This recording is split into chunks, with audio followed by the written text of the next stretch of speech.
एक बार ग्रेजुएशन कर लें उसके बाद तो जॉब आसानी से मिल जाएगी, लेकिन ऐसा नहीं है। इंडिया में हर साल 90 लाख से ज्यादा स्टूडेंट अपनी ग्रेजुएशन पूरी करते हैं, लेकिन सिर्फ उनमें से 30 से 35 लाख लोगों को ही जॉब मिल पाती है, यानी कि हर 3 में से एक व्यक्ति को ही जॉब मिल पाती है।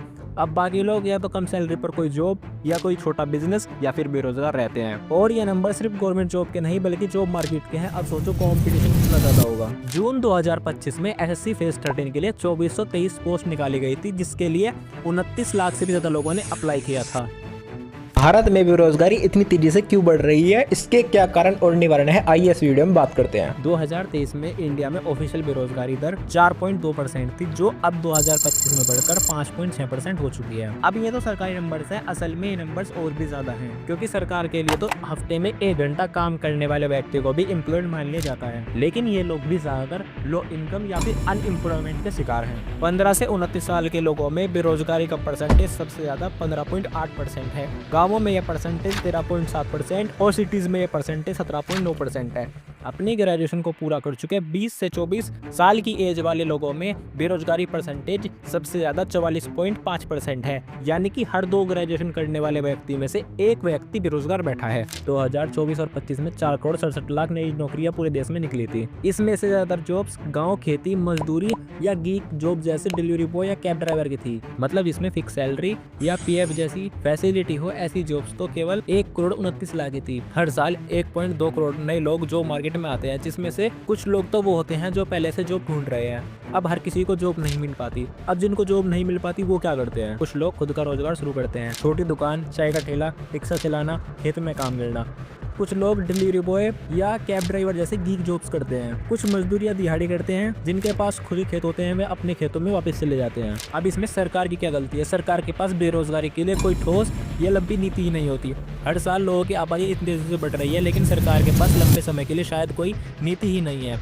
हर साल लाखों सरकारी सीटें खाली पड़ी रहती है, पर उन पर या तो बहुत ही कम वैकेंसीज आती है या तो आती नहीं। अगर भर्तियां आ भी जाए तो पेपर लीक्स हो जाते हैं। गवर्नमेंट के पास बेरोजगारी का शायद कोई डाटा ही नहीं है। कुछ लोग छोटी दुकानों पर काम कर रहे होते हैं, लेकिन वे गवर्नमेंट के हिसाब से एम्प्लॉयड हैं। मेट्रो सिटीज में तो कुछ हद तक रोजगार है भी, लेकिन स्मॉल सिटीज या गाँव में तो यह बिल्कुल भी नहीं है। बेरोजगारी का एक बहुत बड़ा कारण अनएम्प्लॉयबिलिटी भी है। अब अनएम्प्लॉयबिलिटी क्या होती है? आप BA BSc BCom कर लेते हैं, लेकिन आपको एक्सेल चलाना नहीं आता, कम्युनिकेशन स्किल्स नहीं आती, प्रेजेंटेशन नहीं आती, तो कंपनीज कहती हैं कि आप कंपनी के लायक नहीं है। इसी को अनएम्प्लॉयबिलिटी कहा जाता है। स्किल इंडिया रिपोर्ट 2024 के अकॉर्डिंग ग्रेजुएशन करने वाले 51% स्टूडेंट ही अपनी जॉब्स के लायक होते हैं। अगर बात करें इंजीनियर्स की, हर साल 10 लाख इंजीनियर्स में से 20 से 25% इंजीनियर्स को ही टेक्निकल जॉब मिल पाती है। अनएम्प्लॉयबिलिटी का सबसे बड़ा कारण हमारा एजुकेशन सिस्टम है। हमें कॉलेज में थ्योरी तो पढ़ाई जाती है, लेकिन प्रैक्टिकल असल जिंदगी में नौकरी कैसे करनी है, कम्युनिकेशन स्किल्स या कंप्यूटर कैसे चलाना है, वो तक नहीं सिखाया जाता। इंडियन कॉलेज में जो बुकें चल रही हैं 10-15 साल पहले भी वही बुकें चल रही थी, जहां दुनिया AI, डाटा एनालिटिक्स और डिजिटल मार्केटिंग जैसी चीजें सीख रही हैं, वहाँ आज ही बच्चों को विंडोज 98 पढ़ाया जा रहा है। हमारे कॉलेज में जो पढ़ाया जाता है वो इंडस्ट्री के हिसाब से नहीं होता। हमारे कॉलेज में सॉफ्ट स्किल जैसे कम्युनिकेशन स्किल्स, टीम वर्क या फिर क्रिटिकल स्किल्स अभी भी नहीं सिखाई जाती। गाँव या स्मॉल सिटीज में ना अच्छे टीचर हैं, ना अच्छा इंफ्रास्ट्रक्चर, ना कंप्यूटर, ना लैब्स। और प्राइवेट कॉलेज में ये चीजें मिल जाती हैं, लेकिन वो बहुत महंगे होते हैं। गवर्नमेंट ने कौशल विकास योजना के तहत लोगों को ट्रेनिंग दो दी, लेकिन ट्रेनिंग करने और जॉब पाने में फर्क होता है। PMEGP और स्टार्टअप इंडिया के तहत लोगों को बिजनेस स्टार्ट करने के लिए लोन तो दिया गया और इससे कहीं रोजगार भी शुरू हुए, लेकिन हर कोई अपना खुद का रोजगार नहीं कर सकता। गवर्नमेंट को क्या करना चाहिए? स्कूल और कॉलेज में प्रैक्टिकल स्किल सिखाए जाए। MSME कंपनीज को सस्ता लोन दिया जाए, क्योंकि यहीं से असली रोजगार निकलता है। AI, EV और डाटा साइंस जैसे सेक्टर में लोगों को ट्रेनिंग दी जानी चाहिए। गाँव में स्किल्स और जॉब हब हो ताकि लोकल लोग वहीं पर पढ़ सके। इंडस्ट्री और एजुकेशन सिस्टम का सीधा लिंक होना चाहिए। यूनिवर्सिटीज को कंपनी के साथ मिलकर सिलेबस डिजाइन करना चाहिए। कैंपस में ही स्किल्स ट्रेनिंग और कम्युनिकेशन स्किल जैसी चीजें सिखानी चाहिए। अब हमें पता है कि भारत में इतनी बेरोजगारी है, लेकिन हम ऐसा क्या कर सकते हैं कि हम इस बेरोजगारी का शिकार ना हो? पहला, हम साइड हसल शुरू कर सकते हैं, छोटा और खुद का कमा सकते हैं। गवर्नमेंट जॉब के पीछे ना भागकर